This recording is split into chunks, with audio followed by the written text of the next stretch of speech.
I really, really dislike getting emotional, and the only thing I dislike more than getting emotional is getting emotional over anything that involves Canada. Just to be clear, I'm not making fun of Canada. I am, accurately stated, making a shitload of fun of Canada because, as you are about to see, they have now risen to second place in the Soy Boy World Cup and are currently out-cucked only by Would You Like That Grenade with a Side of Gang Rape, Sweden. Canada's epic fail trajectory from 1812 warlike revolutionaries to 2017 pegging enthusiasts just had the lid blown off by a one Lindsay Shepherd, a humble graduate student at Wilfrid Laurier University. And since I pissed off a lot of women with my Milo versus feminism video, I think I'm due for one where, in reverse, an intellectual Amazon goddess rains superheated igneous ejaculate on the bleached hind parts of what passes for men in Canada these days. This story revolves around Bill C-16 and Jordan Peterson, which is explained in great detail elsewhere on the internet, but the gist of it is twofold. 1. Bill C-16 criminalizes the use of incorrect pronouns for transgendered people, yes I'm serious, now you see what I mean about Canada. And 2. Jordan Peterson is a Canadian professor who stepped out from the herd of bloated ovines colloquially known as Canadian university faculty and said, nah. Now, according to Canada, Jordan Peterson is, quote, literally Hitler, and us being Americans are of course laughing our asses off at that familiar charade. Enter stage left, the aforementioned Wilfrid Laurier graduate student Lindsay Shepherd. You see, Shepherd recently made the uniquely Canadian mistake of playing a video of Jordan Peterson in one of her classes to stimulate debate no less, what with her being under the impression that universities are the one place where controversial opinions can be rationally discussed. As I'm sure you've already guessed, one student complained and Shepherd found herself detained against her will by a gang of male Canadian faculty members determined to make the Spanish Inquisition look like venerable philanthropists. Shepherd, note the name, once again proves meme magic is real because, as you'll hear shortly, she stands tough against the hilariously hypocritical attempts of her sheep-like abusers to essentially gang brain rape her, even to the point of tears, while she defends herself alone and isolated in God knows what soy-stained groping abattoir against at least 3 male Canadian would-be mental molesters pressing the metaphorical gun of Canadian law against her innocent head. What you're about to hear is the secret recording of this inquisition Shepherd thankfully had the wherewithal to make and the He-Man balls to leak. Without further ado, enjoy the exponential growth of Lindsay Shepherd's sexiness and a pertinent lesson on a similar force-feeding happening in our own American educational system. That might have been seen as problematic by some of the students, maybe even threatening. I don't see how someone would rationally think it was threatening. I could see how it might challenge their existing ideas, but for me, that's the spirit of the university, is challenging ideas that you already have. And I don't know who this came from. I would be interested to see the original complaint or complaints because, I don't really have any context, as to what exactly their problem was. Sorry. The thing is, can you shield people from those ideas? Am I supposed to comfort them and make sure that they are insulated away from this? Is that what the point of this is? Because to me, that is so against what a university is about. So against it. I was not taking sides. I was presenting both arguments. Okay. So the thing about this is, if you're presenting something like this, you have to think about the kind of teaching climate that you're creating. And this is actually, these arguments are counter to the Canadian Human Rights Code. Ever since, and I know that you talked about C-16, ever since this passed, it is discriminatory to be targeting someone due to their gender identity or gender expression. So bringing something like that up in class, not critically, and I understand that you're trying to It was critical.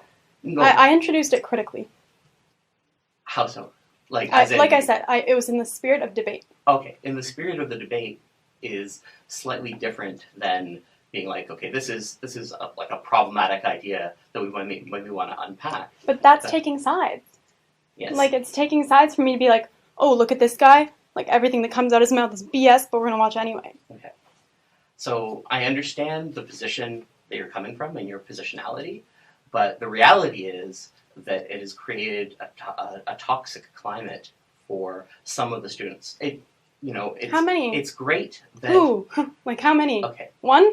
May I speak? I have no concept of like how many people complained, like what their complaint was. You haven't showed me the complaint. Yes, I understand that this is upsetting, but there's also confidentiality matters. The number of people is With respect. confidential? Yes. Okay. Is one or multiple students who've come forward saying that this is something that they were concerned about and that it made them uncomfortable. You're perfectly welcome to your own opinions, but when you're bringing it into the context of the classroom, that can become problematic. And that can become something that creates an unsafe learning environment for students. But when they leave the university, they're going to be exposed to these ideas. So I don't see how I'm doing a disservice to the class by exposing them to ideas that are really out there. And I'm sorry I'm crying. I'm stressed out because this to me is so wrong. It's so wrong. Can I mention the gendered violence, gendered and sexual violence policy? Yeah, please. So under that, it does, gendered violence doesn't just include sexual violence, but it also includes targeting folks based on gender. So that includes transphobia, biphobia, homophobia. All those sorts of things are protected under the policy, and so those are things that Laurier has upheld as values as well as the Ontario Human Rights Code. And so those are things that we're responsible for not impacting our students in that way, and not spreading transphobia in that way. Okay, so what I have a problem with is I didn't target anybody. Who did I target? Trans folks. How? By telling them ideas that are really out there? By telling them that? By telling them? Really? It's not just telling them in legitimizing this as a valid perspective, as this is another valid perspective. In a on these university, issues. all perspectives are valid. That's not necessarily true, Lindsay. Well, this is something that's being debated in current society, and I don't feel the need to shield people from what's going on in society. Like, okay. to imagine that this is happening in university, it's just bad. Okay, so Bad. just to give you a context, also within all of this that is happening, Laurier's being blanketed with white supremacist posters currently. There's another debate in society, which is whether or not North America should be a set of white nationalist states and that it should be ethnically cleansed of other people. That is also a current debate in society. Would you show something in your tutorial that you had, white supremacists and non-white supremacists debating whether or not other people should live in North America? Is that something that you would show? If that was related to the content of the week and we were talking about right-wing speech bubbles, maybe. Okay. It depends on the content. Like, I mean, if there's really ideas that are existing out there like that, then, I mean, look, the thing is, like, I don't see what's transphobic about showing a video of Jordan Peterson. He's a real person. He's out there. He is a real person, but he is a real person who has engaged in targeted behavior that, or targeting of trans students in a particular, like basically doxing them, if you know the term, like giving out their personal information so that they will be attacked, harassed, so that death threats will find them. This is something that he has done to his own students. He has done to other students. And this is also something that the students are aware of. So this is basically like playing, not to kind of do the thing where everything is kind of compared to Hitler, but this is like neutrally playing a speech by Hitler or Milo Yiannopoulos from Gamergate. This is the kind of thing that departmentally, in terms of like critical communication studies and in terms of the course of what we're trying to do, is diametrically opposed to everything that we've been talking about in the lectures. Was this one of the reasons that you wanted to do this? Because it was like a reaction to the lecture content? No, we were talking about gendered language, and I was asking them to structure sentences using they or using his or her. And then we talked about the societal context of it. Okay.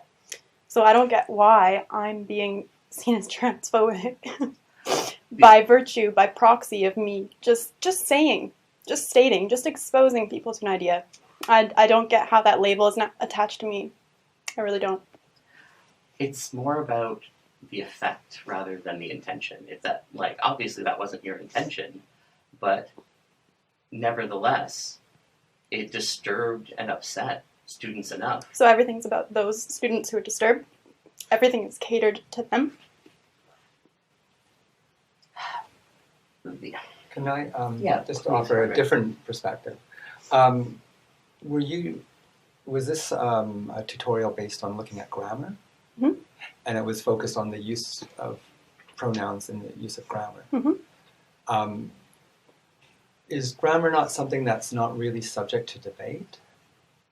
The they and the his or her, it's a huge debate right now. Can we use they in the singular? Yeah, but you do know that they has actually been used in the singular. Yeah, that was in the video I showed to the class, and that's just a point I made. And the thing is, what's kind of funny is I disagree with Jordan Peterson. I disagree, but you guys seem to think that I'm like pro Jordan Peterson or something. It's pretty funny. Well, do you understand how what happened was contrary to... Sorry, Adrian, what was the policy? The gendered and sexual violence policy? Like, do you understand how... But, sorry, what did I violate in that policy? So, gender-based violence, transphobia in that policy, causing harm to trans students by